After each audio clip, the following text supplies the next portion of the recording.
ក្លិនកដាចន់ព្រមទាំងក្លិនឈើខឹមជាមនុស្សខាងធွာសឆោមួយកុំបញ្ចេញអាចបិសាចឲ្យសោះសូម្បីតែបន្តិចក៏មិនបានសាច់ម៉យលោកម្ចាស់ខាងមុខមានអាចបិសាច3នាក់បិសាចខ្លាបិសាចជ្រូកហើយនឹងបិសាចពស់ម្នាក់ទៀតកម្រិតក្បាច់គុណមិនអន់ទេឯងលោកម្ចាស់ត្រូវការឲ្យសិស្សចេញមុខទេរួយលោកតាអ្នកបួសតូចពួកយើងគ្រាន់តែឆ្លងកាត់ទីនេះទេហើយក្មេងម្នាក់នោះធាតអាកាសខុសប្រក្រតីមួយខុសប្រក្រតីមិនមួយមិនមែនបិសាចមិនមែនមនុស្សហើយក៏មិនមែនទាំងស្រុងបាយមើលឆ្អែតនៅមិន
បិសាចធំ3នាក់នាំក្មេងតូចម្នាក់ដើរលើភ្នំដាច់ស្រយាលតើមានគោលបំណងអីតាពួកយើងជាគ្រួសារតែមួយដើរសួរសុខទុក្ខសាច់ញាតិតាល្មមបិសាចខ្លានិងបិសាចជ្រូកជាគ្រួសារតែមួយភូតភរឲ្យសមបន្តិចទៅឲ្យមុនពួកយើងមិនបានធ្វើបាបគេពិតមែនស៊ីមួយពាក្យសម្ដីពួកបិសាចជឿ3ភាគនៅតែច្រើនពេកទុកក្មេងនៅទីនេះហើយពួកឯងចេញទៅហើយលោកតាអ្នកបួសតូចខ្ញុំសូមរំលឹកកុំចេះដឹងរឿងគេច្រើនពេកណាកម្រិតវិជាក្បាច់គុណបែបនេះឯងជានរណាឲ្យប្រកាសអូននិកាយឈីងស៊ូសៀនជិនម៉តលោកម្ចាស់សៀនជិនលោកម្ចាស់សៀនជិនដែលបានត្រាស់ដឹងខ្លាចជាកាយអមតៈកាលពី300ឆ្នាំមុននោះឬតែពុយប្រសិនជាលោកម្ចាស់សៀនជិនចេញមុខដោយផ្ទាល់ពួកយើងទាំង3នាក់ច្បាស់ជាទប់ទល់មិនឈ្នះទេប៉ុន្តែដាច់ខាតមិនឲ្យយកក្មេងនេះទៅទេទូណែឯងក៏ជាក្មេងដែរតាអញអាយុប្រហែលហើយមិនពាក់ព័ន្ធនឹងអញទេហើយអញខ្ពស់ជាងខ្ញុំបន្តិចឯងជាបងប្រុសខ្ញុំមិនមែនជាបងប្រុសឯងទេខើអញធំម្លេះដៃអើអស់ដីអស់ហើយតើមិនជាពាក់ជើងទេឬសក់អញចង់អាក្រក់មើលណាស់ត្រេតអស់ហើយត្រូវការឲ្យខ្ញុំជួយរៀបចំអត់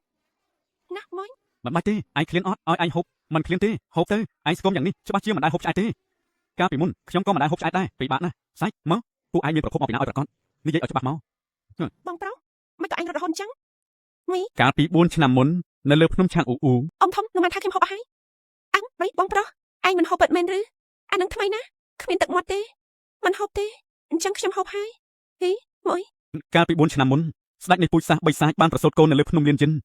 នៅយប់នោះមានគេមកលួចវាយប្រហារស្ដេចរងរបួសធ្ងន់គ្មានកម្លាំងការពារកូនទើបដាក់ទារកក្នុងភៀកឈើបណ្តែតតាមទឹកទន្លេសយមីពតហើយមិនទៀត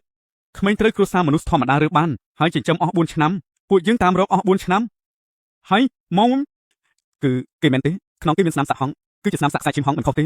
ធឹងស្ដេចនៃពូជសាសន៍បីសាច់ឯងសំដៅលើហង្សមែនទេភាពវឹកវរនៅភ្នំលៀនយិនកាលពី4ឆ្នាំមុនពួកខាងធរសាបានដឹងគ្រប់គ្នាប៉ុន្តែគ្មាននរណាដឹងថាហង្សប្រសូតកូនទេចុះអ្នកលួចវាយប្រហារជាណាមិនដឹងទេមកដល់ពេលនេះមិនទាន់ស្រាវជ្រាវឃើញទេចុះមកដំណឹងចុងក្រោយរបស់ស្ដេចគឺនៅតំបន់ឈិនជៀងពួកយើងបំរុងរៀងតាមភ្នំបៃហឺដើរផ្លូវលំដើម្បីគេចពីប៉ុស្តិ៍ល្បាតពួកធរសអ៊ីនួយគេចពីប៉ុស្តិ៍ល្បាតពួកធរសប៉ុន្តែបែរជាមកជួបខ្ញុំអាយអូឯងឈ្មោះអីមូឡានគាត់ប្រាប់ថាក្នុងយ៉ាតមានដាំផ្កាឡានមូទើបដាក់ឈ្មោះខ្ញុំថាមូឡានកាលពីដំបូងល្អណាស់តែក្រោយមកមិនល្អទេគេមិនឲ្យខ្ញុំហូបបាយឆ្អែតរដូវរងាមិនឲ្យចូលផ្ទះថែមទាំងដេញខ្ញុំចេញពីផ្ទះទៀតណយលោកម្ចាស់សិស្សមិនហ៊ាននិយាយផ្ដេសផ្ដាស់ទេប៉ុន្តែបើជាខ្សែឈាមហង្សពិតមែនរឿងហង្សត្រូវគេលួចវាយប្រហារកាលពី4ឆ្នាំមុនសិស្សធ្លាប់បានឮខ្លះកាលនោះភ្នំលៀនយិនញ័ររន្ធត់រាប់រយរៃគ្រប់និកាយគិតថាជាការប្រយុទ្ធផ្ទៃក្នុងនៃពួកបិសាចមិនមែនជាការប្រយុទ្ធផ្ទៃក្នុងទេត្រង់មានន័យថាស្នៀតរបស់អ្នកលួចវាយប្រហារហង្សនោះអូយស្ដេចធ្លាប់មានបន្ទូលថាអ្នកនោះមិនបានប្រើវិជាបិសាចទេគឺប្រើវិជាធម៌សរបួសរបស់ស្ដេចមានសេះសល់ក្លិនអាយរន្ទះសេកមិនមែនជាវិជាធម៌សាធម្មតាដែលអាចបន្សល់ទុកបានទេហើយ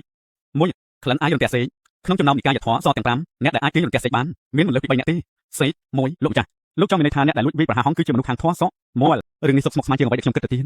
ហាចុះឯងចង់យ៉ាងម៉េចបងប្រុសឯងគិតឃើញហើយមែនទេចង់ហូបនំម៉ាន់ថៅអត់ឯងទៅជាមួយខ្ញុំសាច់មួយឯងនិយាយស្អីអូពួកឯងទាំង3នាក់មានអាយបិសាចខ្លាំងពេកដើរលើផ្លូវប្រៀបដូចជាផ្ទាំងស៊ីបអញ្ចឹងអ្នកដែលលួចវាយប្រហារហង្សកាលពី4ឆ្នាំមុនមានសមត្ថភាពខ្ពស់ជាងពួកឯងទៅទៀតពួកឯងនាំគេទៅគឺស្មើនឹងនាំគេទៅស្លាប់យោចុះឯងនាំគេទៅមានសមត្ថភាពជាងអញ្ចឹងខ្ញុំជានិកាយឈិញស៊ូសៀនជីនមនុស្សខាងធម៌សឃើញខ្ញុំមិនហ៊ានចេញមុខទេខ្ញុំនាំគេទៅមានសមត្ថភាពជាងពួកឯង10ដងក៏មិនប៉ុន្តែពួកយើងបានសន្យានឹងស្ដេចហើយពួកឯងអាចតាមពីក្រោយបានតែតាមដោយលួចលាក់ក៏មកចិត្តខ្ញុំដើរផ្លូវធំនៅកន្លែងចំហពួកឯងតាមពីនៅកន្លែងងងឹតសាយមួយអីឲ្យពួកយើងជឿឯងមកខ្ញុំមិនត្រូវការឲ្យពួកឯងជឿខ្ញុំទេណែបងប្រុសអញចង់នាំខ្ញុំទៅរកម៉ែអត់អញ្ចឹងល្អខ្លាំងណាស់ចុះអ៊ំធំតែដែរអត់មួយប្រសិនបើគេបាត់បង់សក់សំបីតែមួយសរសៃខ្ញុំនឹងប្រថុយជីវិតមកទាបបញ្ជីជាមួយឯងសក់